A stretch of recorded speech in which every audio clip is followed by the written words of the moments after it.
Good morning, good afternoon, good evening, wherever you are in the world today, tonight. This is Grant Cameron, and I have a real special guest with me tonight. My friend Richard O'Connor is on, and for some people, I've already mentioned the fact that I'm going to be doing a series on nuclear weapons, because that's how my story started in 1975 with nuclear weapons. So I have Dr. O'Connor on from Montana. He is, he can correct me whether he's still the director or runs the Jesse Marcel Library. Been in UFOs for quite a while, but basically tonight we want to talk about a new book that's just come out a couple of days ago called UFOs, Nuclear Weapons, and a New Age of Reason. So good evening, Richard. Hi, Grant. Pleased to be here. Super. Is my screen right size up? Can you read your book on there, or is it backwards? Right. No, it's good. Okay, I can read good. It. Mm-hmm. Good. So before we get to the book, which I'm really interested in, it was almost like a synchronistic thing where I started to do this nuclear thing, and I'm going to have on David Perkins shortly. You may know he did the whole connection between cattle mutilations and nuclear testing and stuff like that. So I was about to do it, and then suddenly I saw your book. So I said, oh, I got to get Richard on here to talk about his book.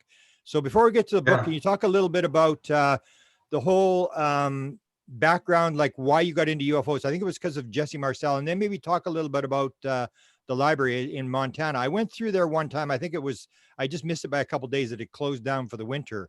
But let's go through that, because a lot of people may not know that you actually have a library and you knew Jesse Marcel very well. Sure. So yeah, I came to Montana out of my anesthesia training program, fellowship program I did at UC Davis in Sacramento, California. I came to Helena in 1988 and joined the medical staff of St. Peter's Hospital here in Helena.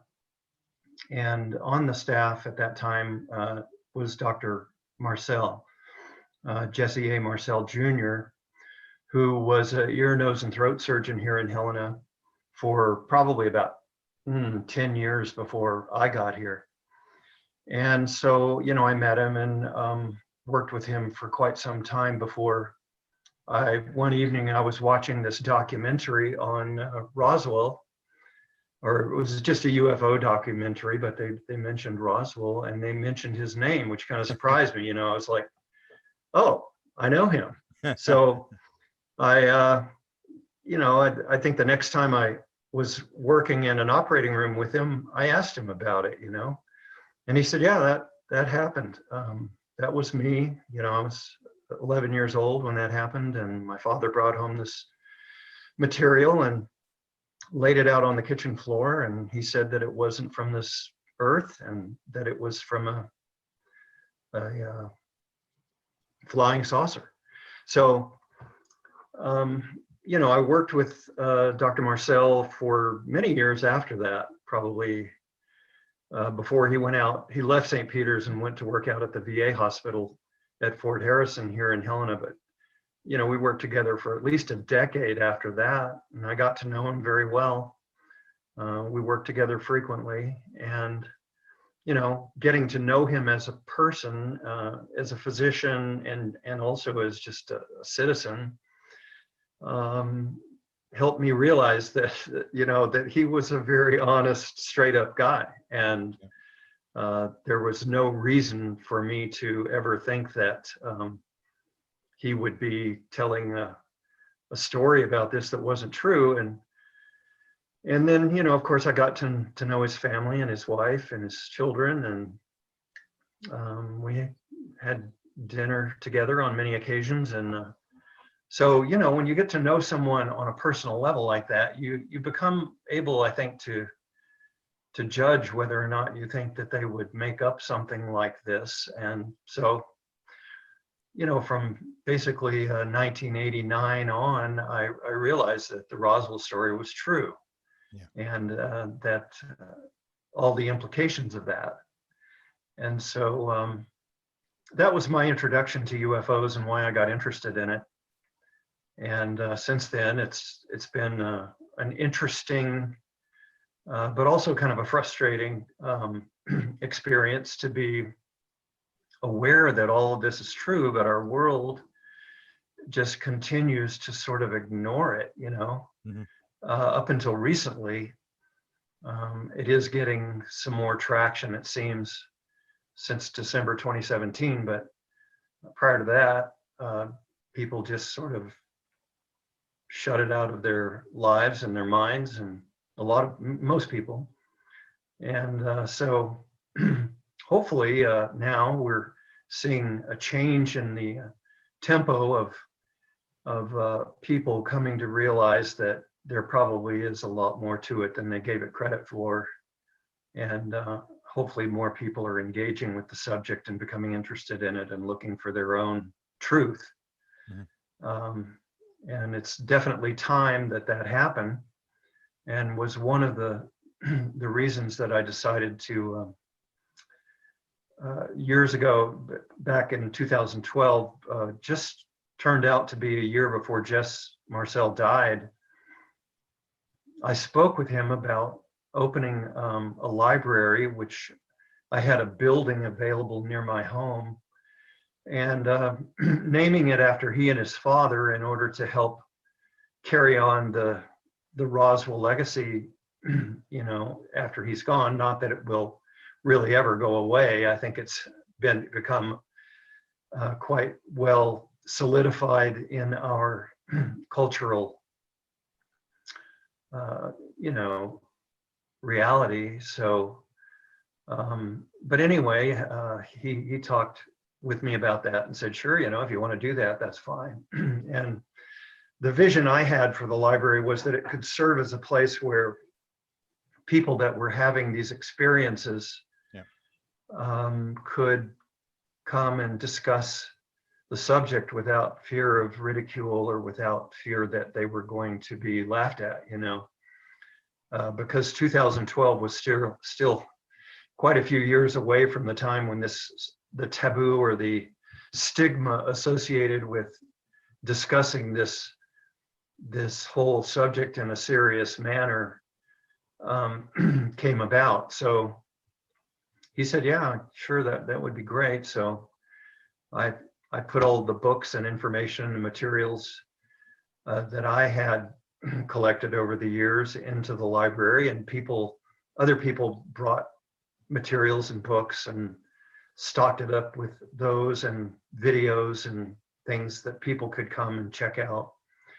And you know, right up until the COVID pandemic, we met there on a regular basis during the months of the year when it was easy to do so. You know, we have, as you do in Winnipeg, we have winters here that are pretty impressive, and the snow removal and trying to keep the building heated and everything was kind of prohibitive during the winter months. But during the late spring up until the mid-fall, we would meet on a weekly basis, and you know, new people would come and other people would go, but you know, we typically always had a quorum there for some kind of a meeting and some kind of a discussion. And I would typically spend the time to arrange finding materials to present. I'm sure that at some time or another I presented something that you have researched and brought to the fore. And thank you for that. Thank you for all of the time and your life energy that you put into trying to move this ball forward. It has not been an easy task for anybody involved in it, and still isn't. Yeah. But you've done a great, commendable job for getting people up to speed and being so persistent about it. So thank you very much for all that you put into it. Did you see an increase, a change in like the number of people that would talk to you after 2017, after that break, and in terms of what was going on at the library or the meetings that you had? Good question. I would say no, I didn't. Okay. And that surprised me And it actually kind of took a lot of wind out of my sails, to tell you the truth, when I saw all this information spilling out from these sort of semi-official spokespersons for the Pentagon. Yeah. And yet people still, and even today, I'm not really seeing the kind of response from the public that I had thought would happen, hoped would happen, which was really one of the motivations for me finally sitting down and writing this book. Wow. Because I feel like there's a clock ticking, and I don't think that we have forever to figure this out. Yeah.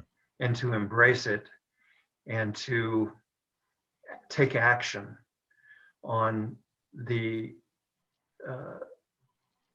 topics that have been brought to our attention by these others. In the book, I call them the others. I really don't presume to know exactly who they are or where they're from. But I think it's become increasingly clear that they've been around for a long time. And I cite what I consider to be, reasonable evidence to make that conclusion. Mm-hmm. I would say that they've likely been around human beings for thousands of years. And so this, these incidents, probably the thing that I have found to be the most impressive aspect of the UFO phenomenon was when I began to become acquainted with Robert Hastings and with the work that he's done on interviewing men who were officers in the US military and who were stationed around the country at these different nuclear weapons installation sites. Primarily, they've been intercontinental ballistic missile sites, mm-hmm.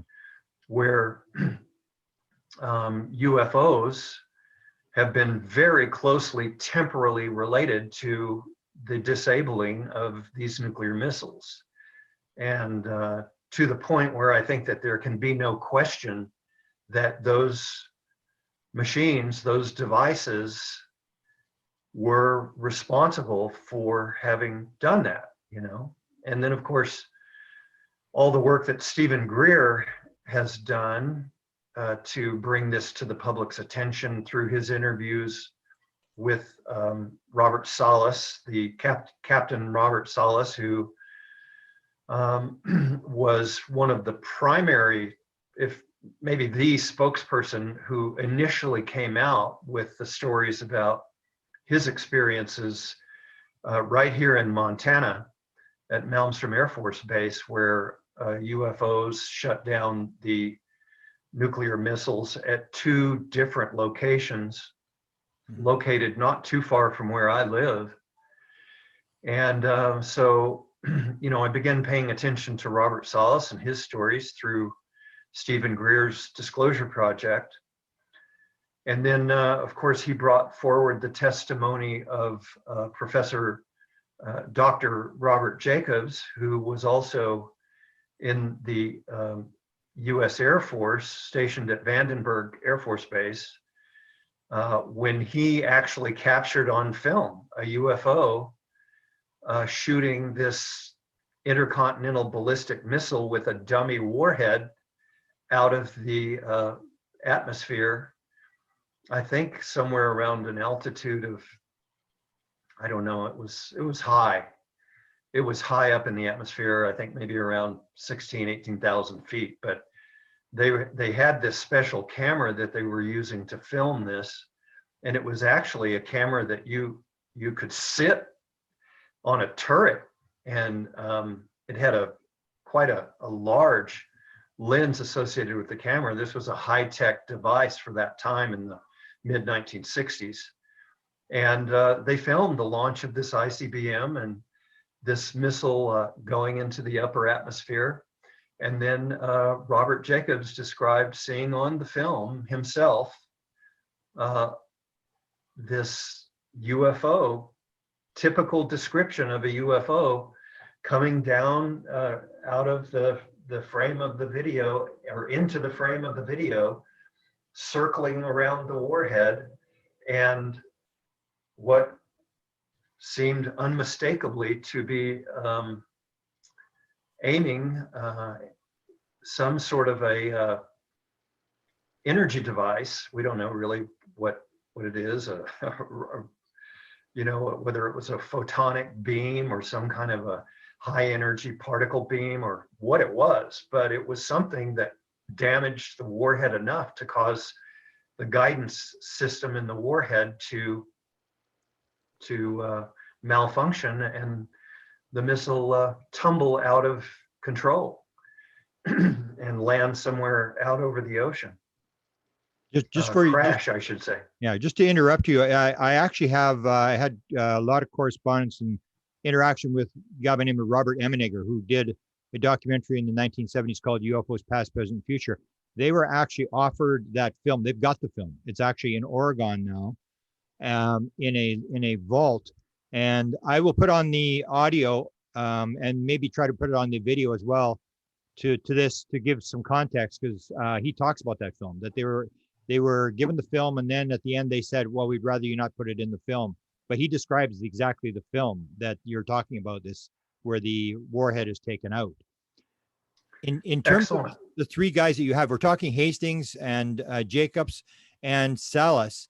Do you look at the idea that these guys are all experiencers, that they're all have had interactions with the beings? Do you get into that sort of stuff about what the beings may be doing, and that there's this may be more complex than what we think, that this wasn't accidental, that these guys happen to be very much involved in these very prominent cases, and yet they themselves had experiences?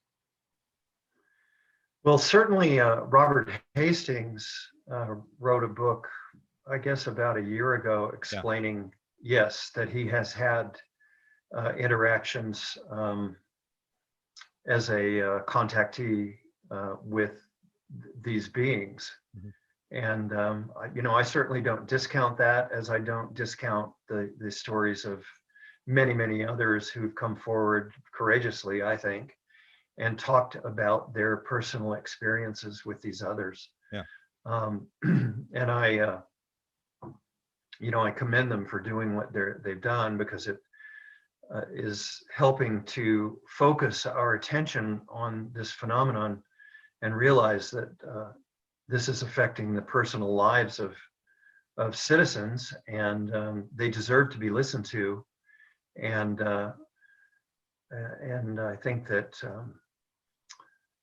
the question about, you know, why these interactions with with people have been taking place is something that I bring up in my book as well, because clearly some part of these interactions, or some of them we've labeled as abductions, where people have been taken against their will, and had what appear to be, at least according to their accounts, this harvesting of eggs and sperm from, you know, male and female human beings, is certainly suggestive that is and probably has been some sort of an ongoing genetic study of humanity. And so we should pay attention to that, and we should ask, you know, why that is and what the purpose of it is, and whether or not, you know, I think it legitimately brings forward the question of whether human beings ourselves are the product of some sort of a genetic engineering project that may have been started 300,000 years ago. You know, we really don't have the answers to those questions, but I think it's within the realm of possibility. I don't think that we should discount it, given, you know, when you accept that these others are here, and when you look at the data that said that they've been here for at least a few thousand years, then you really have to start questioning, well, how long have they been here? Yeah. You know, have they been here a lot longer than mankind, humanity has been here? And what roles have they played, not only in the present with their shutting down these nuclear weapons, but what roles have they played in mankind's past, you know? And I think these are all legitimate questions, and is one reason that I feel that it's becoming imperative that we begin to figure out how we can establish a dialogue with them, you know? And so I know that your interests currently are in the consciousness aspect of all of this. And, you know, I certainly agree with you that that is a big part of all of this. And I say that because of an event that occurred to me that happened actually right here where I'm sitting. Wow. In front of this same computer. And it was maybe about 5 years ago. Okay. And so I most of my free time I spend either reading about UFOs or trying to research them myself, or writing about them on my website, which is cropcirclesresearchfoundation.org. You know, I don't know why, but I've been kind of gripped with my interest in this for, you know, a couple of decades. And a lot of the reason, as I was saying, that I've been so compelled by this subject has to do with this relationship between these others and nuclear weapons. And so I've written, you know, a number of blog posts about it and expressed my feelings about the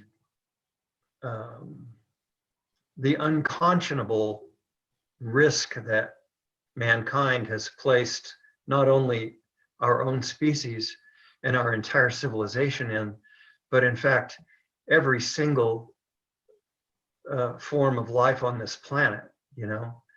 And I mean, if that isn't the definition of hubris, I don't know what is. To me, it just is basically some form of insanity. It's a sickness. It's an illness that these quote leaders unquote are putting every single one of us in on a minute by minute basis. And there just can't be any justification for it. It's not defensible ethically, morally. If one is religious, I don't know how these individuals that claim to be religious, which I am really not, you know, I will readily admit that I am not, but those that claim to be, and yet will take these steps to design, manufacture, and maintain these systems, weapons of mass destruction, to be at the ready minute by minute to launch. It's unfathomable to me how they can justify this in their lives and in their own minds. Yeah. So anyway, so I've written a lot about that and thought a lot about it. And I've also tried to think of ways that I could make contact with these others, you know, and I've tried various strategies for doing that, including attending some of Dr. Greer's CE5 events. Okay.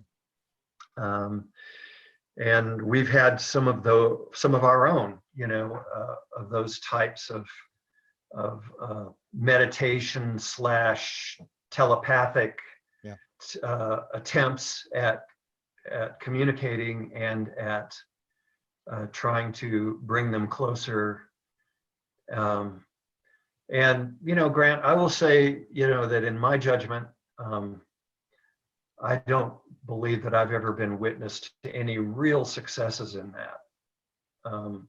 under those sort of conditions and protocols. Now, I'm a pretty concrete guy.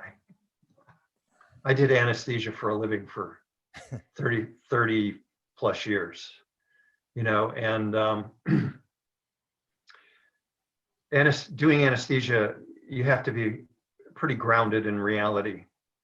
And so maybe I'm too grounded in reality, but I don't go there unless I feel that the evidence to lead me there is pretty irrefutable. In which case, I think that the evidence of UFOs and their tampering with our nuclear weapons, for me, I have no reason to doubt the word of these military officers that have had the courage and the integrity to come forward and tell the human race about this. You know, it's inexcusable that we have not heard this from a more official, in a more official manner from the Pentagon. I just think it's inexcusable. But that aside, there's no reason to doubt the word of these men, you know, and Robert Salas and Robert Jacobs are not the only two guys. There's been David Schindel, who came forward and wrote a book titled "It Never Happened," which is the title of which came from the words that were spoken to him in the demands that he not talk about what happened when he was a witness to one of these incidents where he was stationed at a nuclear missile installation site. And where was he stationed? That one I think happened in North Dakota. Okay. At Minot? No, I think it might have been at Minot. Yeah. Yeah, that's where I'm just north of North Dakota. That's where we had they put in the only anti-ballistic missile unit that ever went operational with 100 new nuclear missiles in 1975, and it just went crazy on our side of the border. It was just sightings, and then they took the missiles out after they negotiated them away with the Russians, and all the sightings went away. It's just like it's like turning the tap on and off. It was like, so I always had that, but I didn't realize the connection for 30 years. Did you always realize the connection? I remember I used to wonder, because the town I was involved with was called Carmen, Manitoba, and it was just a small farming town. It didn't have any industry, didn't have any guns, didn't have any weapons, didn't have any military, didn't have any Air Force bases, nothing. And I'm going like, what are they doing? Like, why would they come across the galaxy to come to this little rinky-dink town? I mean, didn't have anything. And then the guy that ran the airport at one point said to me, "You know why they're here?" And I said, "No, Bob, I don't know why they're here." He said, "I told you why they're here. You know exactly why they're here." I said, "No, Bob, I don't know why they're here." And then he said, "The missiles." And as soon as he said that, you probably the same with me, that when you live in the field where the missiles are, you know your time, that if anything happens, you're gone. And we always knew that if there was ever an exchange, every 10th Russian missile would come short and land right on top of us, that we were gone if there was ever anything gone. So you always lived with it, but you sort of put it in the back of your mind. But when he said that, I go, "Oh yeah, the missiles. That's why they were, you know." And then I learned later on that they had put all these new nuclear missiles in there. So, so that's where I guess I got my interest. But again, it took me 30 years. I went back to talk to him because I was going to give a lecture in the United States, and I said, "Bob, why were they here? I need to know for the lecture." And then he said, you know, and then he clued me in. I couldn't figure it out for myself. So I think and that's what people got to realize when you're around the missiles and you see them in the fields, you know, this is real. This is not pretend stuff. And that sooner. I can drive 40 miles from my house and be standing in front of one of the fences that surround one of these nuclear missile installations. They're very real. Yeah. Believe me. Yeah. Well, you know, so what I was going to describe to you was one Saturday morning, I'm sitting here just as I am now, and in this room at this desk, and I hear this voice, and it says, "There will be judges." And I mean, I'm not kidding you. I just went like this, and I was like, "Who is here talking to me?" Wow. And there's nobody in the room, just as there is nobody in the room now. I had the door closed, and my wife was downstairs Okay, so, and she was the only other person in the room, and I asked her, did you come up to my study and say something to me? And she said, no, I didn't. I was down here cleaning the basement. Yeah.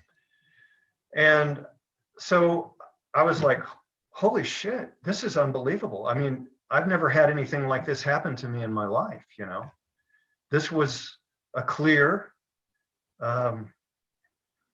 voice. It was androgynous. It didn't sound like a computer voice. It didn't sound like anything artificial, really, but it was very clear, you know, and it just came into my head. So, you know, when you have an experience like that, the only time I've ever had an experience like that in my entire life. Did you know what it meant when it you know, happened? Could you figure out what they were talking about? Because a lot of times No, these intuitive things, they sort of no, come with an insight, no? not immediately, but, you know, obviously I thought about it a lot after it happened. And I was like, why that message? There will be judges. What the heck does that mean? And why me? Yeah. You know, I mean, I'm interested in UFOs like everybody, like a lot of other people, but, you know, that's about it. I haven't done anything particularly remarkable with the subject, but you know, as I've processed this over the years, I suppose, you know, I would say that there are some things that have been kind of different about me. I set up a satellite dish in my yard, and I pointed it directly up vertically to the sky and hooked it up to my computer and used my website to request that the others, you know, as I explained that I refer to them, send me a message, you know, let's talk, let's communicate. So I went through quite a bit of trouble and some expense to set up this satellite dish, and I left it set up like that for 6 months, but I never did get any kind of a response. And there's been other things that I've done, setting up cameras and asking them to come and you know, just spend 3 seconds in front of these cameras so I can get a clear view, clear shot, or a clear video. That didn't really happen. And so, you know, I've tried over a decade to initiate various strategies for getting a conversation started, and that hasn't happened. But then this happened, you know, and so I thought, well, you know, I have this real interest in nuclear weapons, which I judge to be a real black mark on the human race, that we would presume to put this entire planet in existential jeopardy with these weapons. Yeah. And so I thought, well, you know, if I were these others, and if I'd been around for thousands of years, and especially if their lives are somehow tied to this planet and its well-being, then of course they would be very concerned about what we're doing and this unbelievable lack of wisdom, that our world leaders cannot sit down at a table together and have this conversation and just acknowledge to each other that this can't go on. You know, this is going to end in a disaster. Mm-hmm. And you know, so I thought about that, and then I thought, well, maybe that's why me, because I've been trying to get in contact with them through these various strategies that I do describe in the book. So maybe they responded, you know. Yeah. And this message, there will be judges. Well, I don't think that was particularly for me. I think that message was for everyone, which is another reason I decided to write the book, because I thought, well, how do I get this out to the public? Okay. And I want to make it clear, I'm not a drug user. I'm not on any psychotropic medications. I've never seen a psychiatrist. I've never seen a psychologist. I've always been, you know, at least felt myself to be a pretty stable, down to earth person. So to have this happen to me was like, wow, that was strange. Okay. And I think it really does go along with what you've been talking about with the consciousness aspect of all of this, that we all have, I think, the potential to be receivers if we just open up to it, you know, and we embrace it and look at these others not as a threat, certainly not as a threat, but as peers and as teachers. I think that's where they're coming from. And I think if we can do that, that we will be able to get a conversation started. But in the book, I think I describe what I think it's going to take to get that conversation going. Okay, go through that. And I think that the world is going to have to jettison our nuclear weapons. I think that message has been made to us very clearly. If people will just stop and really listen to what these retired military officers are telling us and give it some deep consideration, you know, why have these events been happening? And what is the message here? And, you know, I believe that there's reason to think that if we would wise up and jettison these nuclear weapons and have an international agreement, which already, by the way, exists as of January the 22nd, 2021, when the United Nations passed the Treaty on the Prohibition of Nuclear Weapons. And it was passed by 50 nation states that all signed on to this treaty sponsored by the United Nations that became effective January the 22nd of this year. So did the United in States that respect, that? Did the of course not. Of course not. Yeah.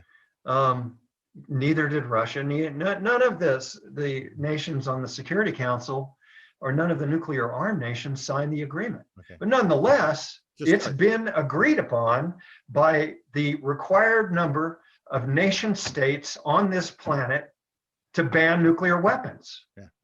And so, you know, the US claims to be this nation that supports the rule of law.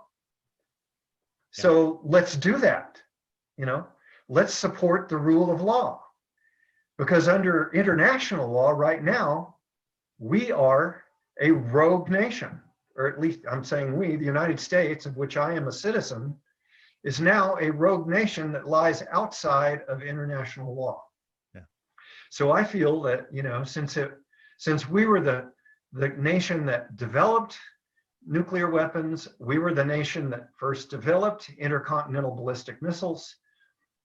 We are the nation that has done the most, you know, research and development in the creation of these nuclear weapons that are now 100 times the power of what our nation dropped on Hiroshima and Nagasaki.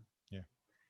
And we owe it to the world to be the leader to come forward and begin this conversation and sit down with Russia and China and France and England and Israel and Pakistan and India and all of these nuclear armed nations and begin to have this conversation in which we devise a way to abolish nuclear weapons from the planet forever and get us out of this conundrum that we've been living under, myself and you, for our entire lives, every minute of every day.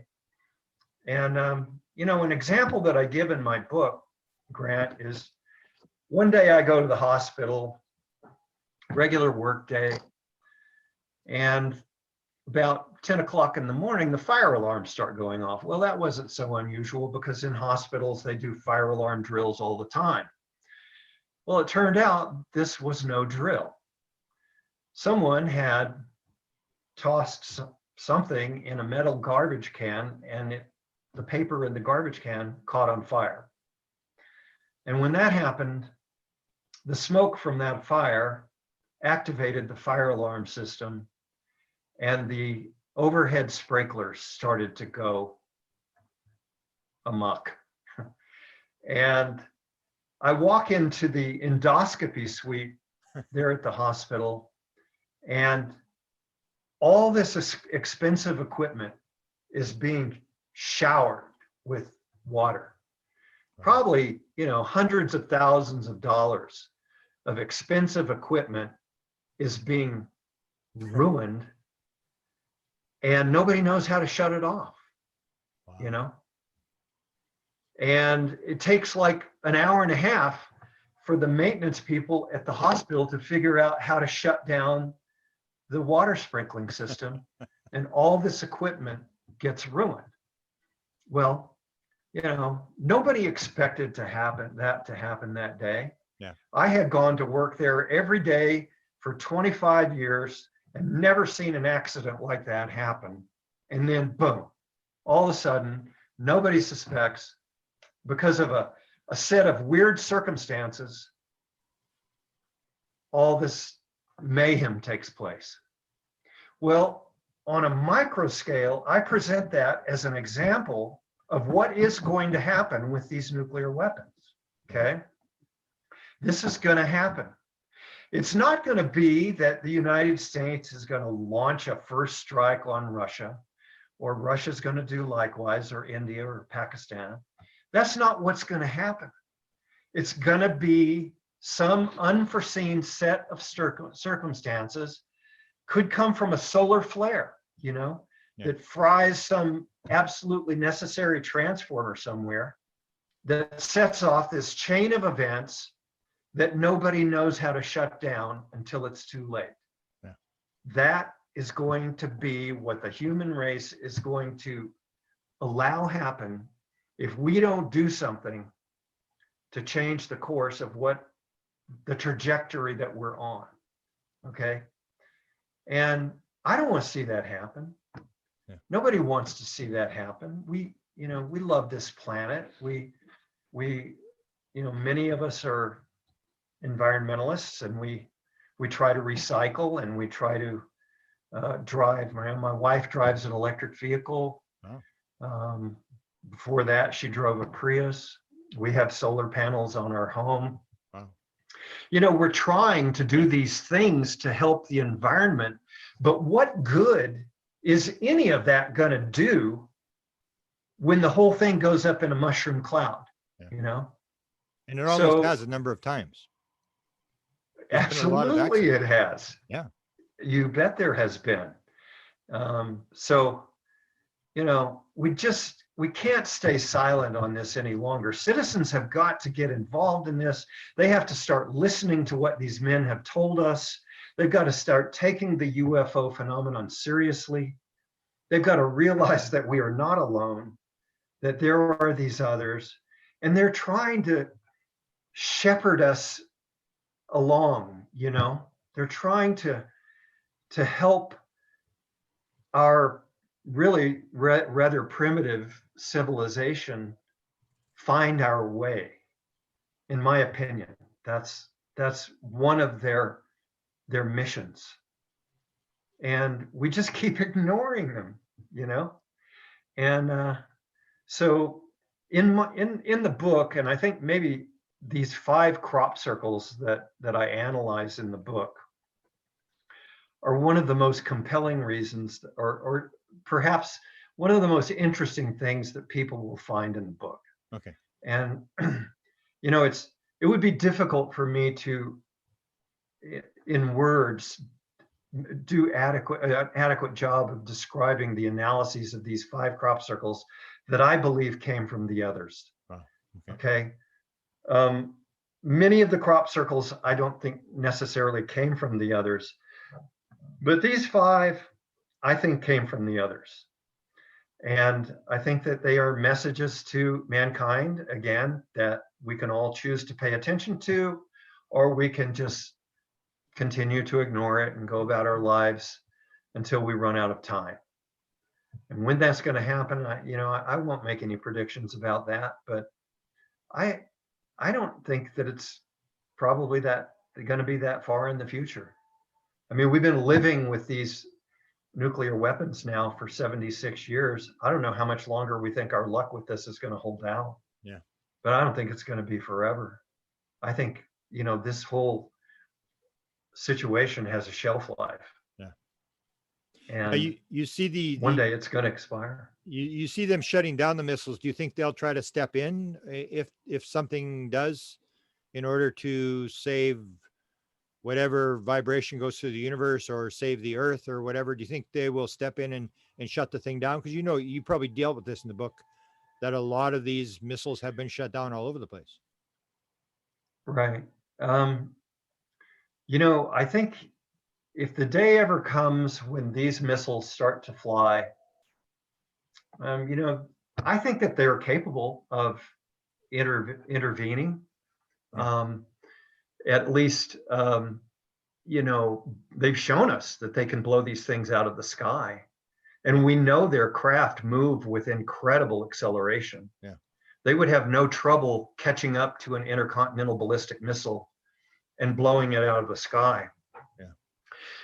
But I do question, if that day ever comes, what will be the fate of mankind?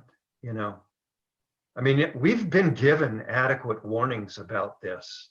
Yeah. And the fact that they've been covered up and suppressed and unacknowledged is not their fault. So, how would I heard there will be judges? Yeah. Okay, that's what I heard. That's almost the title of a book. What? That's almost a good title for a book. Well, yeah, it would be. I mean, it was certainly a remarkable event in my life. I can guarantee that. How do you get to the government? Because the government is well, I guess the military industrial complex. The way I describe it is, when you got a $736 billion defense budget, you always need business. I mean, they're not going to put themselves out of business. So what do you suggest to citizens in terms of getting the people, these people with the egos and the hubris and stuff like that inside the major superpowers to turn it around? Have you got any ideas in the book that you put out? Well, yeah, I mean, sort of my conclusion is that, I mean, as far as the U.S. military goes, I would like to see the U.S. military. Of course, we're all interested in world peace, right? Yeah. And I think that should be our goal, and I think that has to be our goal. If we don't get there, and especially with these nuclear weapons on board, I think that we're going to go the way of thousands of other species that have inhabited this planet in the past. I think the laws of evolution are not negotiable. Yeah. Okay. They're real. And if we don't start paying attention to the laws of evolution, we're going to succumb to them just like so many other species have. And the tragedy, it's very possible it's going to be from our own doing. But as far as the U.S. military is concerned, gosh, I would love to see it turn into kind of a do-good jobs program for kids all over the United States, and maybe one day around the world.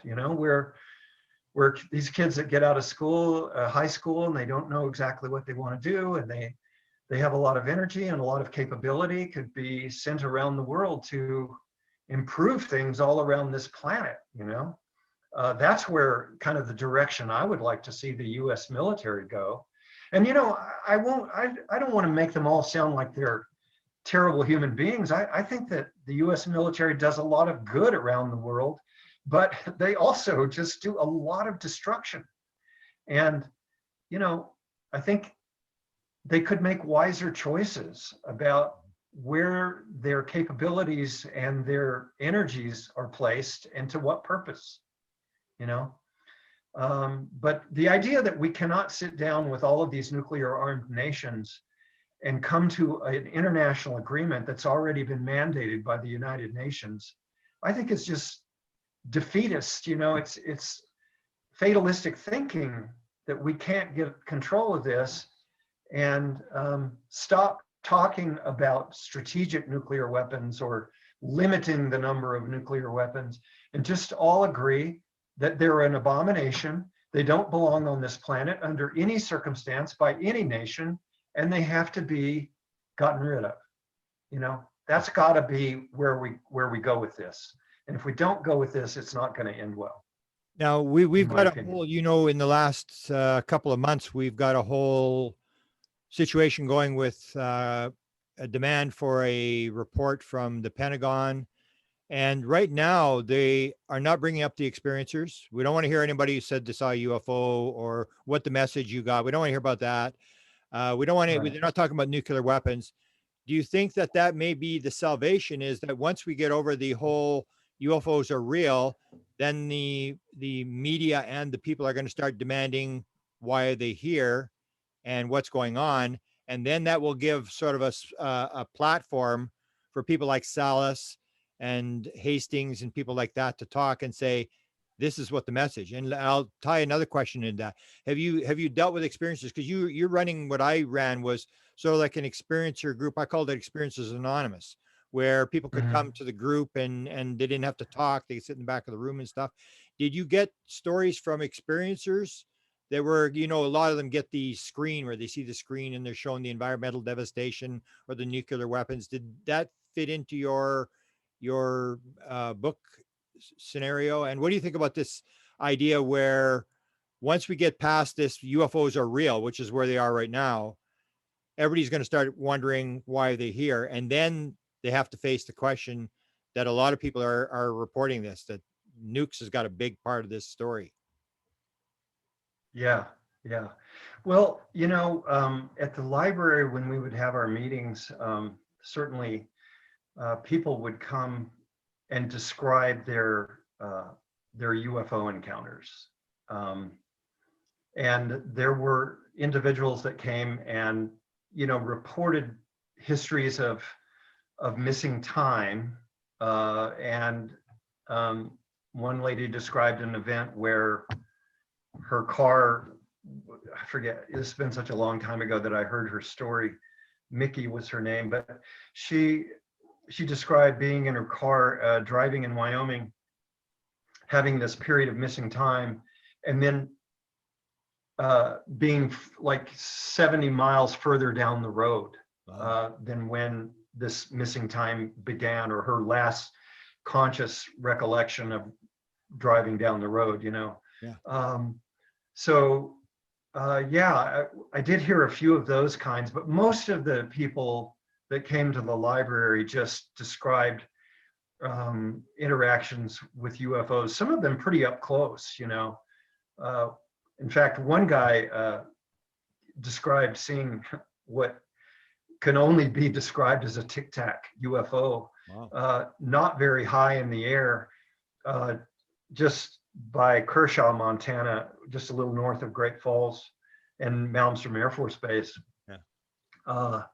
And he was looking at it through binoculars for like 10 minutes and described, this was his words, he said, it looked like a propane tank without the hump.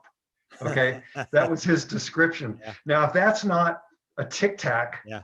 I don't know what is. His sighting of that particular craft was 10 years before David Fravor ever had his encounter in 2004.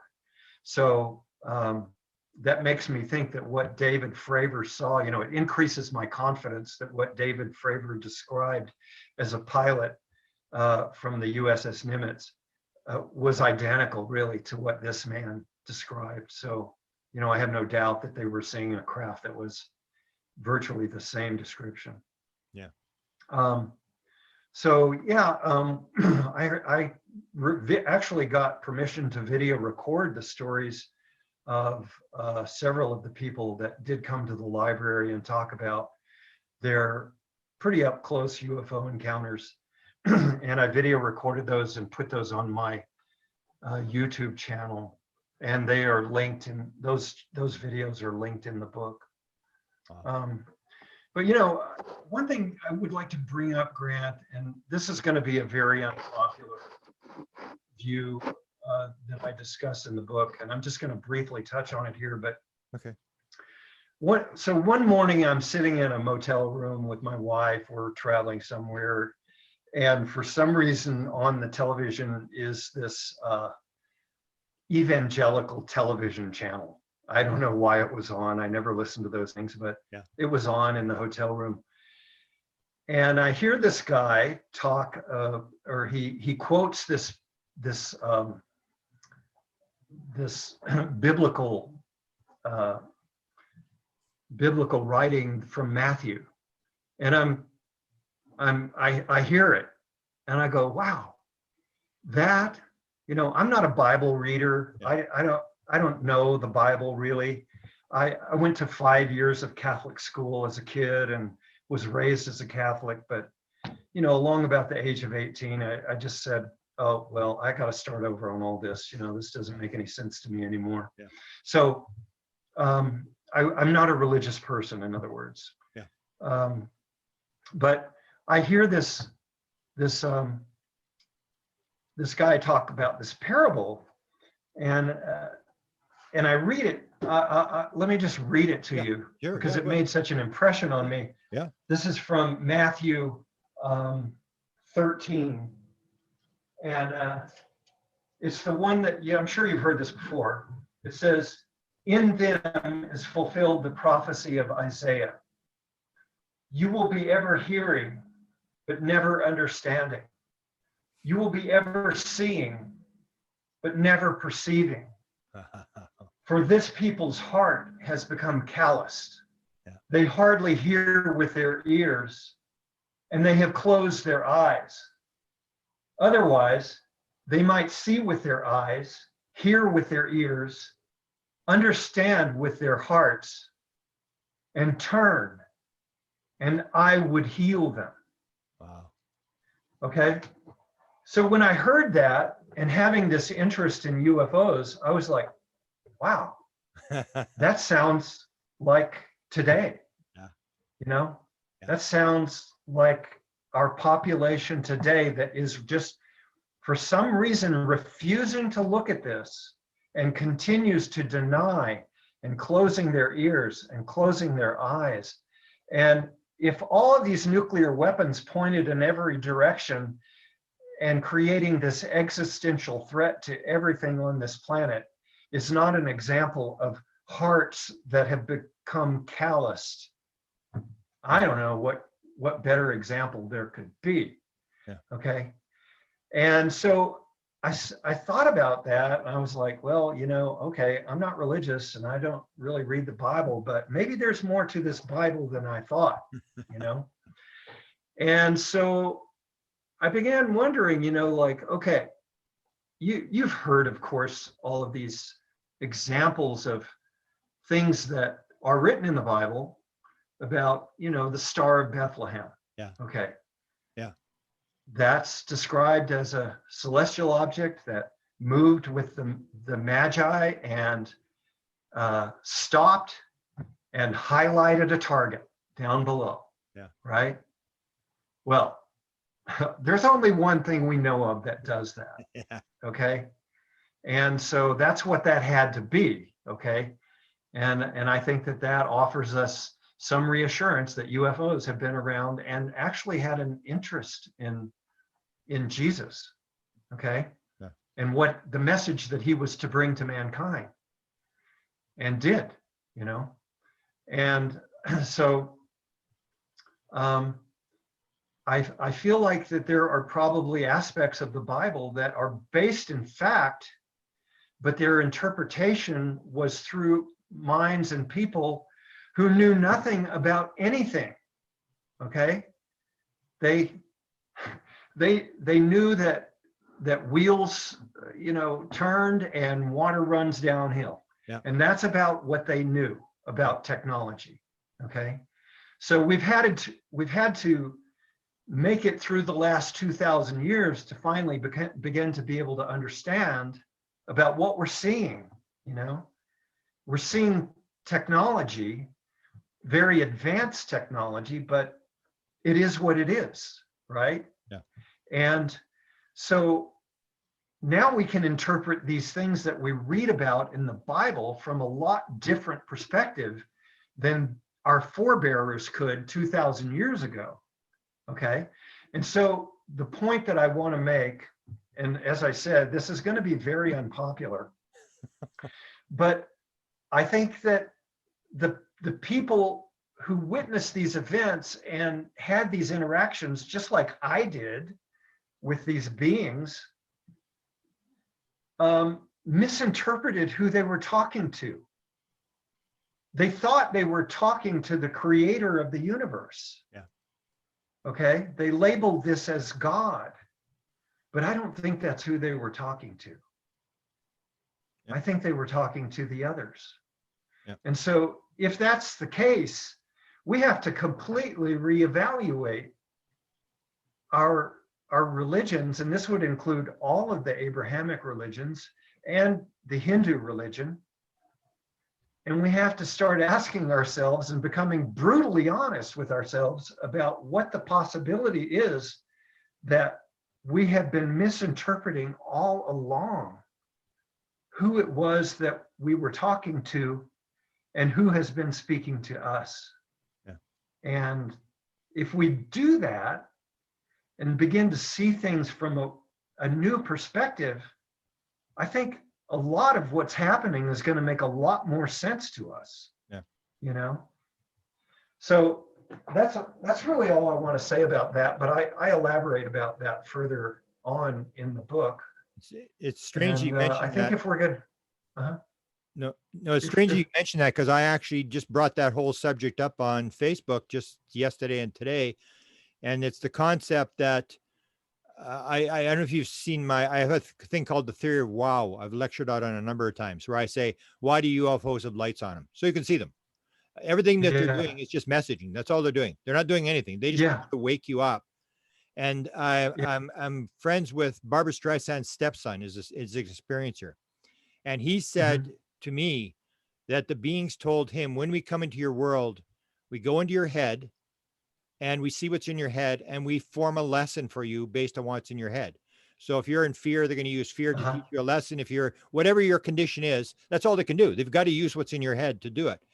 And so you see these interpretations, like, you know, and you mentioned the others, which I think is something that people are still, they want this ET disclosure. And I'm going, maybe not. And I say, if you really believe it's ET, then go back to 1895 when they had the airships, and they had like almost as many airships as there was in the Blue Book studies.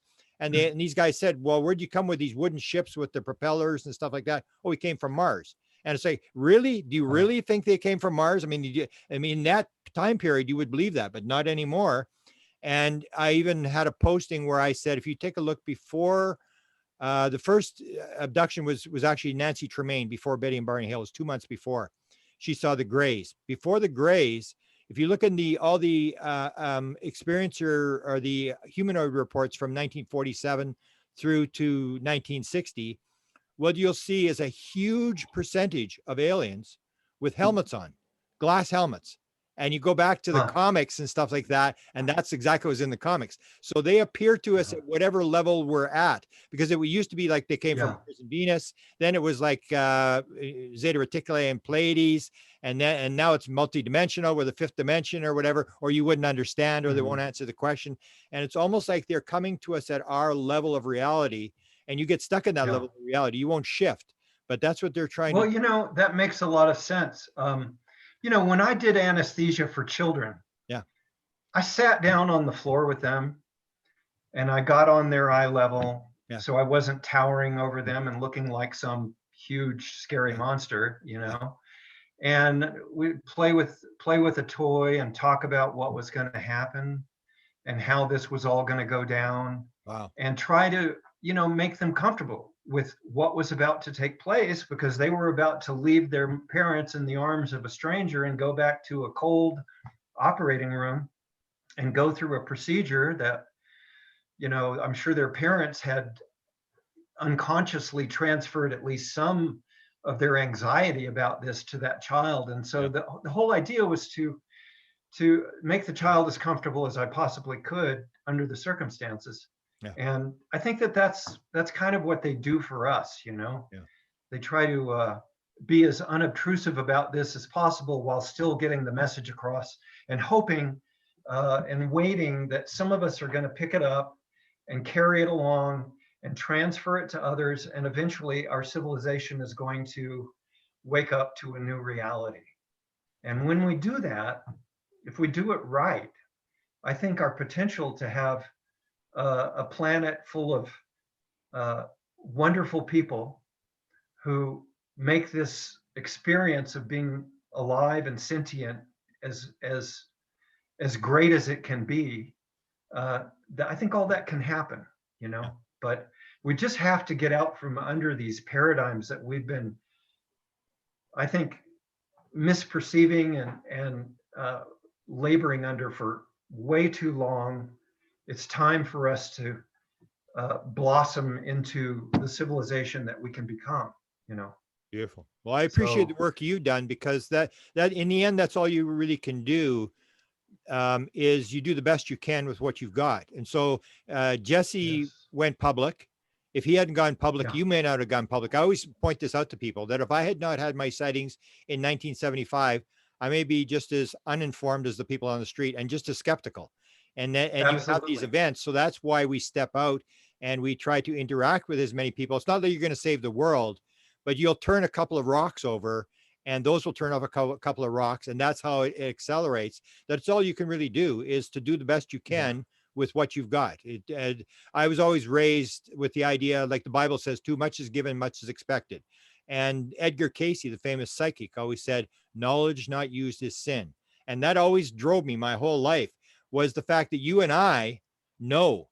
And if you and I don't speak, you can empathize with people on the street who are basically taking their kids to soccer practice, trying to pay the bills or whatever. You can empathize, but you yeah. and I knew. So the idea, you talked about the judgment. I'm a big Michael Newton fan. If you've ever read Michael Newton, The Life Journey of Souls, where I he's have not. he regresses 7,000 people, and he goes, takes them into their past life and lets them die, and goes into the spirit world, and they describe what happens between lives. And he said the 7,000 people all said the same thing. When you leave the earth, you go in front of a council, and they only ask you one question: how did it work out? Because you and I planned it. There's no mother, can bring up the mother-in-law, can bring up Hillary Clinton, can bring up the dog ate my homework. And they go, time out, Uh-huh. time out. This is about you. You planned all this. How did it work out? And everybody says the same thing: I could have done better. Yeah, that's what he said. Everybody says the same thing: I could have done better. And that's this Yeah, idea of judgment, is where I sort of describe, when you look at the situation, if say, if reincarnation is a fact, you come into the world to do something, probably, and it doesn't really matter what everybody else is doing. All you have to do is figure out, why did I come in the world? What am I supposed to be doing? And am I doing it? Because when I leave, they're going to say, you promised you were going to do this, Richard. You promised you're going to, and you go, oh, I forgot, or whatever. And it's like, no, no, no, you promised. And that's the idea, is that we are only here for a short time, and we do what we can, and then let it be. I mean, that's all we can really do. So I appreciate the fact that you're stepping out, because you're in a different position than me. I'm just a sort of an ordinary guy. So I don't really have the reputation where, you're a doctor, and, suddenly everybody's looking at you sideways in the hospital and stuff. You took some mhm, risk in terms of being a high profile person to come forward. And I think a lot of people that will listen to this will be encouraged by that, will say, well, this guy, I mean, it's not some guy who fell off the turnip truck last night. I mean, this is guy, maybe we should listen. So I appreciate the fact you're doing it. And that's all we can really do, is just do what we can, put it out as much as we can, and hope that we'll get a little bit of help from the other side, and hope yeah, that we solve it before it's over. absolutely, absolutely. That's very true. I think that those of us who do get it, you know, or feel that we get it, need to be activists. You know, we need to really be out there and trying to Yeah. help people see what we believe that we see. Yeah. And Yeah. We, so, we can't, we, yeah, we that's can't what I, say we didn't know. That's, we can't use the excuse we didn't know. You did know. You knew exactly what was going yeah, on. And that's the key. exactly. So let's close it Yeah, by tell me about the book you can get at Amazon. It's just come out about a week ago. And right, you right. have a website, and let's talk about the library contacts, if people are ever in Montana, where it is. your website, Yeah, channel, and how they can the contact?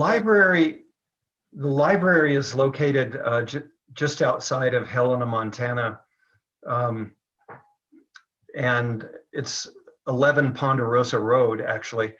Um, we're not having meetings there as regularly as we used to. So if people, especially people in the local area, my local area, but others too, if they want to be on my email list to be invited when we do have a meeting at the library, or if we have a speaker there, they can contact me.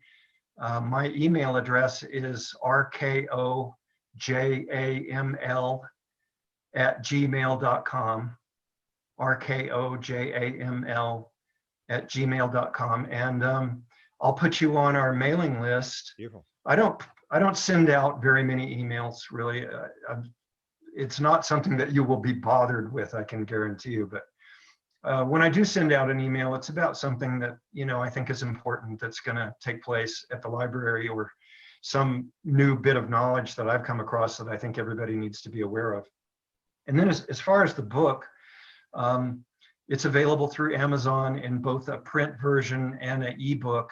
I would recommend to people the ebook because I've done something kind of unconventional with this book. I've embedded a lot of hyperlinks in the book against the advice of some people. Yeah.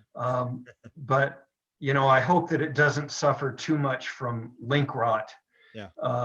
I've tried to take actions to prevent that from happening, but I'm sure it will to some extent. But anyway, the ebook will be much easier for people to use to follow the links and learn more about the information that's presented in the book. Because, boy, I'll tell you, if you really went to every link that's in the book, plus what I've written there, you will know a lot about the UFO phenomenon.